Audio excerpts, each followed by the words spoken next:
Жаш ишкер Эсенгүл Доронбекова жеке бизнес менен алектенгенине 8 жыл болуп калды. Алгач ал Россияда чакан кийим тигүүчү цех ачкан. 4 жылдын аралыгында бизнеси кыйла өнүгүп, Кыргызстанда дагы ишканаларды түзүүгө жетишкен. Учурда анын Бишкекте эле 6 кийим тигүүчү цехи бар. Анда бардыгы болуп 20дан ашуун кыз келин эмгектенет. Ишкер 25-тен 45 жашка чейинки айымдардын кийимдерин тигет.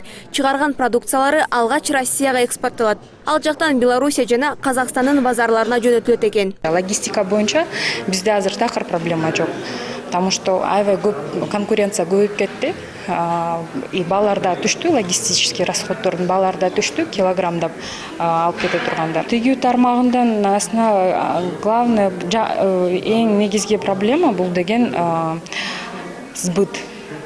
То есть bizde biz дагы клиенттерден зависит этебиз да. Например, дистрибьюторлар бар, алар бир объемду беришет, биз бияктан жасайбыз, тигебиз, экспортко жөнөтөбүз.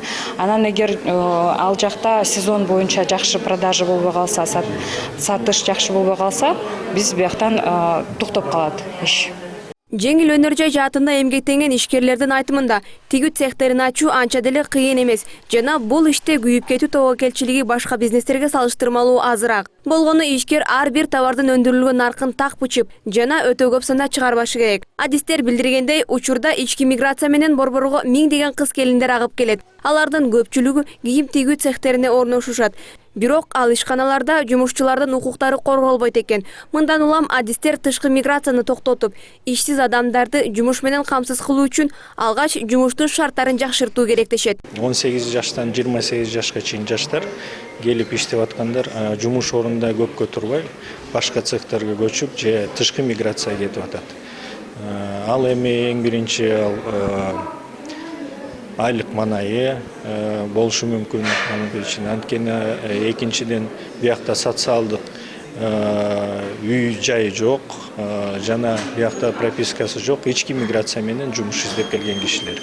Эмгектенген адамдардын трудовой кодекс боюнча дайыма сакталат деп биз аны толук айта албайбыз. Экономисттердин пикиринде өлкөдө жеңил өнөр жай тармагынын потенциалы чоң. Кыргызстан шериктештик өлкөлөрү арасында өзүндө өндүрүлгөн кийимдерди экспорттоо боюнча 3-чү орунду ээлейт. Алсак акыркы 8 айдын ичинде эле $157 миллион товар чет өлкөгө чыгарылган.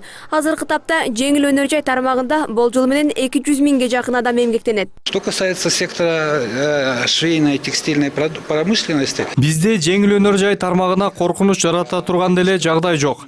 Эмнеге дегенде бул тармакта болушунча шарттарды жана жеңилдиктерди түзүп, салыктын көлөмүн эң минималдык өлчөмгө азайттык. Анын үстүнө учурда социалдык фондко төгүлчү акчанын көлөмүн азайтуу боюнча дагы мыйзам долбоорун иштеп жатабыз. Андыктан биздин ишкерлер үчүн көмүскөгө иштөөгө негиз деле жок. Бир гана көйгөй айрым жумушчуларга маянасы конвертте төлөнүп келет. Социалдык төлөмдү азайткан соң, мен ойлойм, конверт системасы дагы жокко чыгарылат деп.